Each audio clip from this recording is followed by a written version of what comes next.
Isa oli meier, ta oli juustumeister, võimeister, ta võeti kinni kodu, sinna tuldi Tähtveresse, kus me elasime, meie kodu tuldi talle järele 1. novembril 1940. Ma olin siis muidugi laps ja siis, kui ma ütlesin, et kõnekõmin oli eestuas, seisid laua taga, 2 meest kirjutasid midagi ja isa seisis nagu voodist üles tõusnud ka, see oli öösel, aluspesu väel seisis, nii et ta ei saanud veel riidessegi panna ennast seal nendega. Ja siis, kui kästi riidesse panna ja nendega kaasa tulla, nende, kes sinna tulid, siis ta tuli minu voodi juure, muidugi tuli ja kallistas mind ja ütles, et ole hea laps, ma lähen nüüd ära. Ja mina siis küsisin, et isakene, kas sa tuled veel tagasi? Ja ta ütles, et tulen küll, ole hea laps. Ja läks, aga ta ei tulnud enam kunagi tagasi, siis ma vaatasin aknast järele, kui siis ta läks 2 mehe vahel. Must auto seisis värava taga ja siis nad läksid autosse ja auto siis sõitis siis Tartu linna poole ja kadus siis pimedusse ja see oli siis see viimane mälestus isast. Tema saatus, ma ütlen siis lühidalt ära, kui me olime juba Siberis, siis kui ma juba seal, peale sõja, hakkasin mina otsima teda, kirjutasin Moskvasse igale poole, siis tuli vastus, et ta on kinni mõistetud 15 aastaks ilma kirjavahetuse õiguseta. Siis ootasime 15 aastat, kui täis sai, kuskilt teda välja ei ilmunud. Hakkasin ma uuesti kirjutama ja nõudma, kus on. Siis tuli vastus, et ta on surma mõistetud ja maha lastud Kiirovi vanglas juba 41. aastal 21. detsembril. Siis tuli 41. aasta. Pidasime oma talu edasi, isegi pakuti maad juure ja kõik näis nagu sujuvat. Aga siis tuli see saatuslik päev 14. juuni, kuna sõitis suur veoauto õuele ukse ette, prõmmiti uksele hommikul 3:30. Mind ajas ema üles, mina seda ukse prõmmimist ei kuulnudki, aga ema ütles, et meile tuldi järele, tule üles, pane ruttu riidesse ja ma lähen asju kokku panema. Siis oli mul juba tuttav, et isale tuldi ka järele, juba pilt oli selge ja nüüd on meile ka. Panin ennast ruttu riidesse, meie juures ööbis veel üks tuttav, kes aitas siis neid asju kokku korrata, kapis kisti välja ja seoti punti ja ema muidugi oli väga ärritatud, tema ei osanud õieti midagi võtta, ühe asi võttis, teise pani jälle tagasi ja siis kiirustati, et tehke kiiresti, meil ei ole aega, et me peame tunni ajaga hakkama saama ja asju umbes 100 kilo ringis. Ja kui mina küsisin, siis kus me läheme, kuhu me lähme, teid viiakse Tallinna lähedale ja Tallinna lähedale maale. Küll te tulete sealt varsti tagasi. Üks oli miilitsa vormis, üks mees. Ja ema ütles, et see on Elva miilits. Ja see oli ütlenud, proua, võtke sooja riideid kaasa emale. Ja ema siis võttis, viskas siis kübarat tagasi sinna kappi ja siis hakkas võtma siis kampsuneid seal ja mis oli sinna. Voodiriideid tõmmati ühe lina sisse, seoti madrats, vatitekid, 2 patja ja mis seal voodi peal olid, need seoti selle kampsud ja siis viidi niisuguse pampudena valge lina seest alla trepist. Mina panin põhiliselt, hakkasin ruttu siis, kui nemad pakkisid neid suuri asju, hakkasin mina siis oma asju pakkima. Ruttu, mis ma siis võtsin, hakkasin siis vaatama riiuli peale käärid, niidirollid, niisugune plekk karbises, kus need olid nõelad, niidid, kõik. Mina siis panin need, minul oli üks pisikene kohver, toppisin tolle täis neid asju. Niite, nõelu, neid karpe ja siis see väike märkmid, et see peab tasku panema, see oli mul alati kaasas, kui ma ükskõik kus käisin, kas koolis või kus ja selle ja no vot, ja siis said need asjad kätte ja nii, siis läksime alla, viidi kõik need kompsud alla, käsutati juba autosse, ema oli juba istus auto kastis püssimehe kõrval, kust poolt me tulime, ega sealt siis nägin, et seal oli autode järjekord. Enne meilt kohe oli üks suur veoauto täis rahvast, seal ei olnudki rahvast, seal oli hulga kraami ja üks vana inimene karjus seal suure häälega. Meid viiakse Sahhaliini saarele, nuttis. Sammhaaval need autod läksid edasi ja kogu aeg siis tõsteti see kraam siis vagunist sisse, vaguni uksed olid kõik lahti ja siis oli üks väiksem, osa vagunid olid suuremad, osa olid väiksemad. Meie peatusime väiksema vaguni juures, kui seal oli uks lahti ja meie pambud sinna sisse visati. Muidugi seal oli juba suur hunnik neid pampe ees, keset loomavaguni põrandat. Läksime meie ka sinna sisse ja siis ta oli juba rahvast nagu täis. Ma vaadasin, et siin ei ole nagu meile kohtagi. Peale meie sissepanekut, ma ei tea, kas üks või kaks inimest, mis seal veel üksikud sealt sisse anti vagunist ja siis löödi vaguni uks kinni. Siis oli seal pool pime, siis ma nägin, et oli mingi vihmaveetoru sealt läbi põranda pandud ja see pidi siis, ema ütles, et see on WC. Et kui tahad, et siis ütled, et siis lähme alla ja vaatame, kuidas seal saab. No vot, ja siis hakkasid naised sinna ehitama sirmi ümber, kuidagi kinnitama seda voodilina, nii et ei ole nagu lageda peal see WC osa sellest vagunist. Siis tõusis päike, mis hakkas vagunit kütma. Siis hakkas kuum, siis hakkas palav. Siis oli juba nii, et hakkas õhku ka, hakkas vähe olema, ei olnud õhku. Tahtsime juua, vett ei olnud. Prõmmisime ukse peale, siis tuli vene keeles keegi sinna pahandama, et mida te kolgite siin ja mida te tahate. No, midagi, mis me ütlesime, et vett vaja, ei ole ette nähtud, ütles too ja lõi ukse uuesti kinni. Siis läks see meie rong otse Novosibirski. Ja Novosibirskis siis pandi kohe Opi kalda peale maha ja siis üteldi, et siit lähete laeva peale. Siis natukene seal siis olime seal kalda peal unikus, nii kaua kui see laev ette tuli ja siis kui tuli üks laev, vesirattad kahel pool ja siis pandi sinna laeva peale.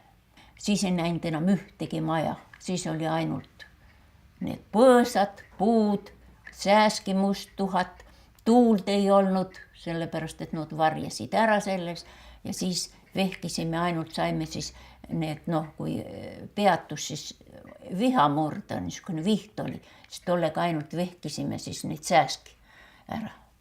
Aga seal, kus meid maha panti, oli ainult üks kuur jõe kaldal, natukene tühja platsi, kuhu need meie kompsud said unikusse pandud. Ja küla pidi olema kuskil tükk maad edasi, ei tea kus. Istusime seal oma pampude otsas ja siis meiega oli kaasas siis komendant. Tollel oli siis see püstul siin, kabuuris siin rihmaga ja vorm seljas ja siis Linda Türkiga püüdis temaga rääkida. Jah, et kui kauaks ja mis pärast ja kõik. 20 aastaks, võtke see endale teatavaks, olete siia toodud 20 aastaks nagu, mis ta oli, kahjulik element. Ja siis tuldi meid vaatama just nagu orjaturul. Siis vaadati kes, kus ja siis patseeriti ja meie siis istusime seal oma asjade otsas ja kõik. No ja siis hakati valima. Ja siis valis, kes siis kelle juurde saab minna. ja siis noh, mina ise vaatasin, et mis neile siis selle valimise aluseks on, kas näolapp või midagi. Ahah, aga pärast siis targemad oskasid ütelda, ahah, nad vaatavad, kui palju kellelgi asju on, kellel on rohkem kraami, see on rikkam igatahes ja siis tuleb see. Ja siis hakati nagu selle kraami koorma järgi välja valima neid inimesi. Tavalised kolhoosnikud, need siis tulid, lapsed olid kaasas, terve perega tulti valima. Need lapsed olid kõik palja jalu, nöör oli siis vööks tõmmatud, lastel kleidi peal, pikad kleidid ja kõigil olid paljad pead, juuksed täieline, no nulli peal kõigil, olgu ta tüdruk või poiss, kõigil olid nulli peal juuksed maha aetud. Aga meid, lapsi, aeti napropolku. See oli siis, pidime viljapõllu pealt kakkuma välja ohakad ja umbrohtu, siis läksime kõik teatud vahega niisugused mööda põllu peale sealt läbi ja siis kakkusime neid välja, neid umbrohtu sealt. Poest saime leiba 200 grammi said lapsed ja siis vanemad oli natukene suurem, kas 300 grammi või palju see leib oli, mis anti õhtul siis selle peale. Aga tolle leiva eest pidi küll raha maksma. Järgmine suvi, see oli siis juba 42. aasta, juba hakkas tulema toidupuudus ja nälg. Mina käisin passimas siis seal sealauda juures ja lehmalauda juures, seal tooti nende loomadele neid naerid ja siis, kui see koorem tuli, siis said vahepeal hiilida sinna vankri juure ja mõne selle kraamata kaasa. Noh, muidugi sai pahandada, et mis sai ja kus sai ja kõik, noh, aga panid jooksu, ega keegi järele ei jooksnud. Nii et said ikka oma sellega naeriga või kaalikaga kodu. Aga meie olime saanud ema seeliku vastu vahetada juba, et need sealsed jalanõud, niisugused tserkiid kutsuti. Üks paar oli siis meil neid ja nendega eelmine talv nagu oli, käisime siis väljas, kui ema oli väljas, siis olin mina paljajalu toas ja kui ema tuli tagasi, andis nad mulle jalga, siis läksin mina välja ja oli ema paljajalu toas. Kui ma karjaga hakkasin käima seal rajoonis ja seal ma siis kuulsin, et lastakse kodu Eestimaale neid, kes alaealisena sinna on viidud. Ja see oli siis 49. aasta. Ja vaat siis, kui see suur märtsi küüditamine oli, olin mina Tartus. Ma olin Eha tänaval, jäin sinna öömajale õhtu ja siis hommiku vara käis see korteri peremees, kelle juures oli, see oli minu ema kaugelt sugulane lellepoeg, mis ta oli. Ja see käis lehte toomas seal Karlova apteegi juures seal ja ütles, et inimesi viiakse ära, vastas maja ees on auto ja pantakse peale. Tuli lehega tagasi. Ma sain Koopsisse, noh, onunaine oli kodus, mõtlesin, et kus onu on. Onu läks Soobele pakku. Ja seal oli siis üks suur reinakõnn, mõtlesin, mina olen ka nende juure. Noh, ja läksin siis sinna alla Soobele pakku, seal oli pool küüni külarahvast pakku tulnuvad. Ja siis sealt oli siis näha, siis vaatasid, kui autod käisid siis kõrvalt külast, siis viidi ja inimestega auto läks. No see oli kohe tunda, mis oli nende välja saadetud auto. Tulid oktoobripühad, ma olin siis ka oktoobripühade ajal püha ei antud, rahvas pidi tööle minema. Ja mina olin ka tööl. Ja siis lähen ma lõunale ja vaatan, et üks kaarik seisab selle kodu ukse ees. Lähen sisse, miilits istub seal. Onu eestuas.